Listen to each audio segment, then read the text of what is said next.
We're gonna go ahead and we're gonna cover the disorientation slap within this video. The disorientation slap a lot of times is called the ear slap. And I'll tell you what, if you have never been slapped in the ear before, you haven't been living, you know? You need to get some respect for this particular move, because if you do this correctly, it is an incredible move that does just what it's called. It disorientates the attacker. I'm gonna bring Casey out here, and he's gonna hold the pad up right here.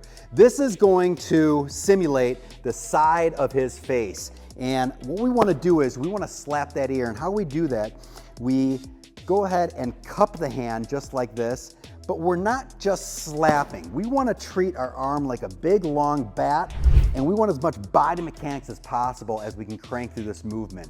So as I'm going to go ahead and point out before, we are not just slapping the pad, we are cupping the hand, extending the arm, using our body as we carry through this big movement right here. So as I do this, this is the movement that I want. I'm gonna do it a couple more times here.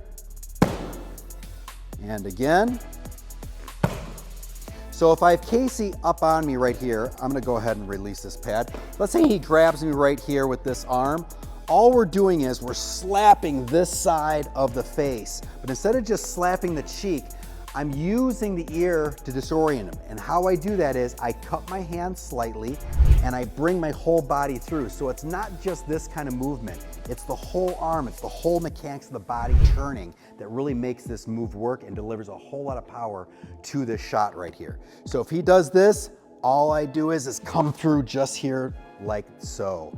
Remember, when we do this move, it's not just about using the arm strength, it's really about using your whole torso, turning and torquing around as we do this. So when he grabs right here, I come right across and I'm slapping just like this. I can do it with both sides, just like that. You go ahead and practice.